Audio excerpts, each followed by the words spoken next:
Hello, this is Niswander, and you're watching the Nowman Show, and I am here in Los Angeles with Andrew Yang, who is running for President of the United States on the Democratic Party ticket. Andrew, welcome to L.A. It's great to be here. I just arrived today, but we got a rally of a few thousand people revved up for a little bit later tonight. That's fantastic. Really looking forward to it. So I have a lot of questions for you, or as many as we have time for. I know that a lot of people out there, if they know about universal basic income, they find it very controversial, right? So for the basics of it, for people who may not know what it is, can you give us a simple explanation? Sure. Universal basic income is a policy where everyone in a society, let's call it every American citizen, receives a certain amount of money to meet his or her basic needs, no questions asked. It's a right of citizenship. So under my plan, the Freedom Dividend, every American adult would start receiving $1,000 a month, starting at age 18, every month until the day you die. So, a lot of people would ask you this question, I'm sure, but people want to know, how's that going to get paid for? Well, the great thing is our economy is up to a record $20 trillion in GDP, up $5 trillion in the last 12 years. And in terms of how to pay for it, if you look around at the big winners from artificial intelligence and new technologies, it's going to be Amazon, Google, Facebook, Uber. And Amazon literally paid zero in federal taxes last year. And Facebook did too, right? I have to confirm that, Yeah. But I know Netflix paid zero. It would not surprise me if Facebook paid zero or close to zero. So you have to ask yourself, is that their fault or our fault? And so when you ask, how do you pay for this universal basic income? If we put in a new tax to start harvesting the gains from all these innovations and new technologies, we can generate hundreds of billions, which combined with the economic activity from putting this money into people's hands, plus cost savings on things like incarceration and homelessness services and emergency room healthcare, plus the value gains from having a stronger, healthier, better educated, mentally healthier, more productive population would be enough to pay for a dividend of $1,000 a month. The way I describe it is that we have to start investing in our people. Companies do this all the time. They expect that they'll win. We have to do the same thing for all citizens. And a lot of people would wonder about the cost of living, because like in a city like Los Angeles, it's very expensive here. So $1,000 might be okay for Iowa or West Virginia, but what about Los Angeles or Manhattan, for instance? Well, it's $1,000 a month on top of whatever you're currently making. So it would be a game changer for people in most parts of the country. But it's true that it doesn't go as far in places like Los Angeles as it would in rural communities and places around the country. There's a trade-off involved because many people live in a place like New York because they're trying to access certain economic opportunities. And the hope is that this $1,000 a month, it goes with you wherever you go. So it could help make us much more dynamic, where people feel fixed in place because they need to be close to work, but maybe we could move around a little bit. And it could mean that people from rural communities take a shot at living someplace a little more expensive. I have a feeling a lot of people here in LA might be tempted to move someplace a little lower cost if they had $1,000 a month coming in. So it should fuel movement in both directions. So a lot of people would also question, when you say value-added tax, they would say, ooh, tax. What is that exactly? Well, again, if you look around at other countries, they've figured out what we have not. So if you have your biggest tech companies, literally trillion-dollar companies paying zero in federal taxes, it's partially because the income tax system is really easy to game. A company like Amazon or Netflix will say it just went through Ireland or it didn't happen here in the U.S. So what other countries have already done is they've already implemented a value-added tax, which then means if you're benefiting from that marketplace, you have to pay into it. And that's the most foolproof way to make sure that the American people get a tiny slice of every Amazon purchase, every Google search, every robot truck mile, every Facebook ad, and on and on. Because, one of our founding fathers, Thomas Paine, was a proponent of the citizens' dividend, is what he called, and he was a radical. He was even considered a radical in his day. And I know a lot of people from all across the political spectrums, and their critique of that is everywhere from, well, we've all heard the free money nonsense. Everybody just wants free money, just like Bernie, free education, And then I've also heard other criticisms as well because, people are concerned that, like, well, isn't that just like a form of reform? And as much as we all love the New Deal and everything like that, there's people who don't want to see the UBI plus go away because of, we see how our system functions or dysfunctions. So people would be concerned that already have welfare or disability. Hopefully not Social Security would go away. That they're concerned that, well, in the transition of this new system, they might lose all of that, which would concern people. Because we have, as you know, lots of people homeless. More and more people are out in the streets. A lot of people have lost homes since 2008. They've lost careers, income, savings, even pensions, retirement savings. I can certainly relate to that. I know millions of people that way. 40% can't afford basic necessities or a $500 emergency, and it's just going to get worse until we can do something. So what do you think about a dividend that's based on like the commons? Like, for instance, the things that we all share together. For instance, the internet, intellectual property, when we do develop solar and wind and hydropower systems, and even fossil fuels like the Permanent Fund in Alaska. What are your thoughts about the commons being part of that dividend? Well, that's in essence what I'm proposing with the Freedom Dividend, which is what my version of universal basic income is. And if you think about this value-added tax, it's essentially a tax on our common marketplace. And so the spirit is exactly identical to the petroleum fund that you describe and carbon tax and dividend, which I'm for. So the tricky part to me is that you can find something and you put it in place of the natural resources to tax it, but then the amount of money you're talking about is unclear to people. So I'm much rather just start at the end goal. It's very easy to understand, $1,000 a month for every American adult. And then we can figure out what common resources that we need to harness to get there.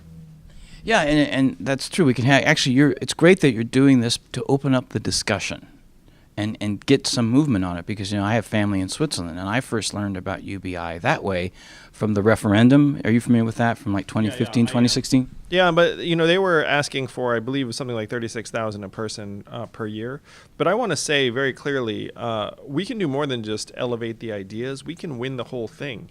I'm polling at 3% nationally right now, and most people have never heard of Andrew Yang, including a lot of people watching this video. Yeah. And Nate Silver, who runs the leading political blog 538, took a look at the fact that I'm polling at 3%.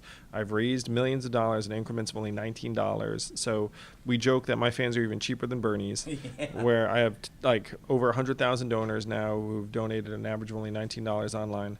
And so what Nate Silver said when he ran the numbers, he said, okay, polling at 3%, very low name recognition and low press exposure, and has raised millions of dollars. According to these numbers, we can't discount the possibility that as more people find out about Andrew Yang, he just grows and grows and keeps growing and takes the whole thing. So the goal here is not to elevate ideas. The goal is to win. And if you look at the field, there is nothing stopping Andrew Yang from just climbing the ranks, because I'm already peeling off people who are Trump supporters, libertarians, independents, conservatives, as well as Democrats and progressives. And socialists. And so what we say is it's not left, it's not right, it's forward, where I'm the perfect candidate to beat Donald Trump because I'm getting people that were attracted to his candidacy in 2016. And and a lot of people, are, when you get to that debate stage, by the way, congratulations. Oh, thank you. Yeah, I qualified for the Democratic primary debates in June and July. Yeah, that's fantastic. So you have an opportunity to now talk about this in front of millions of people, literally, and there's going to be people, maybe even a billion, because people around the world will be watching it. All eyes are on the United States right now, it seems, for obvious reasons. But when you do get up there, I've been asked, Dan, what do you think should be done about divide and conquer that our mainstream media is involved in, separating us out, giving us all kinds of titles by our ethnicities and our races, our political preferences, our our income, our status, and just separating us. What are you going to do about that to bring us together even more? Well, it's one reason my candidacy is catching fire, is that people can see that I'm laser focused on solving the problems on the ground that got Donald Trump elected, and just improving our lives. And there's no stone throwing here, no somehow castigating literally tens of millions of Americans who voted for a particular candidate for a million different reasons. And so because I've got a highly pragmatic approach to solving problems on the ground, and you can go and see on my website, I've got almost 100 policies just laid out for the world to see, then people get very excited about me as someone who can build bridges and work with anyone. Fantastic. And I know you got a busy schedule, so I want to ask you, I'm an advocate for worker cooperatives. I believe that the UK Labour Party's manifesto has democratized the economy, has some really good ideas in it about how to allow the workers to be owners, the right of first refusal, to actually buy a company out together as workers. What do you think about that as a long-term solution going forward for our country? I think worker cooperatives are phenomenal, and the more of that sort of structure we have, the better off we'd be.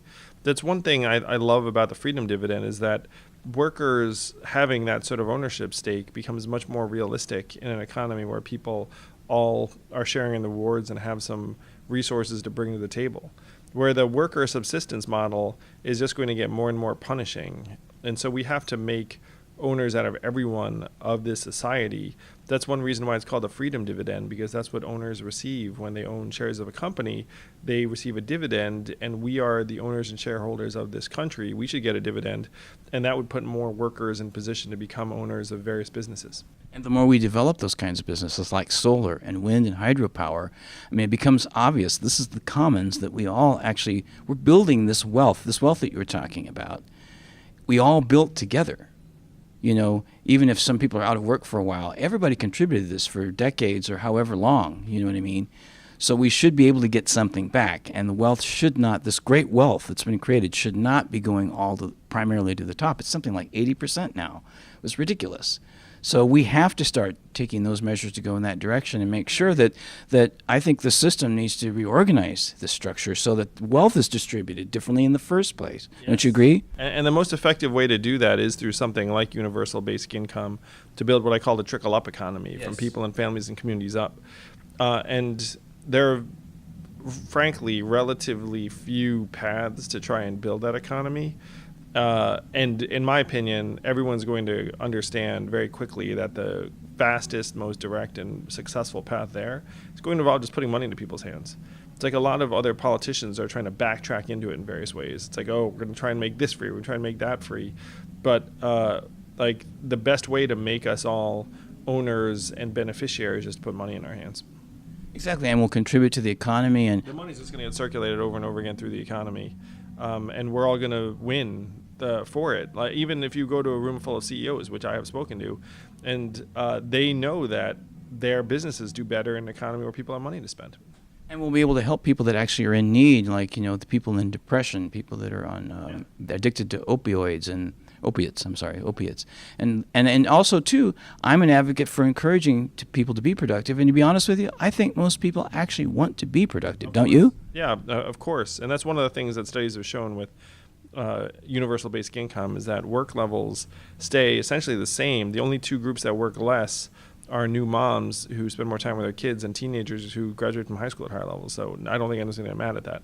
So I agree. If we have better measurements for our economy, we can start solving the real problems of this age instead of this phantom GDP number, stock market price growth that only advantages really the top fifth of the population, and this phantom headline unemployment number, which is completely not indicative of where we are as a society right now. Yeah, definitely, because there's underemployed, there's low-wage jobs with little or no benefits, there's temporary gigs and temporary jobs, and it's all of that. And there's labor force participation, which right now is at 63%, which is near a multi-decade low in the same levels as Ecuador and Costa Rica. So, there are all these pain points that we all see and feel in the economy, and then we're cheerleading these phantom numbers that paint a rosier picture that we all know rings false. Thank you so much, Andrew. And where can people find your website and more about you? Yeah, so if you go to yang2020.com, you can see all about our platform, from Freedom Dividend to new measurements for the economy. Or you can just Google Andrew Yang. We joke that the Yang Gang is very cheap to join. Again, if you donated $20, you'd be an above average Yang Gang member. And so we're excited to take this message around the country and the world. I'm going to be on the Democratic primary debate stages in June and July, so you'll see me in more and more places over time. That's fantastic. Can you say anything to the people that might be watching that only speak Taiwanese? 我是杨安子，我在竞选美国总统。But my Chinese is obviously quite poor. I got left back a few times in Chinese school. Thank you so much, Andrew. This is Niswander with Andrew Yang on the Nowman Show.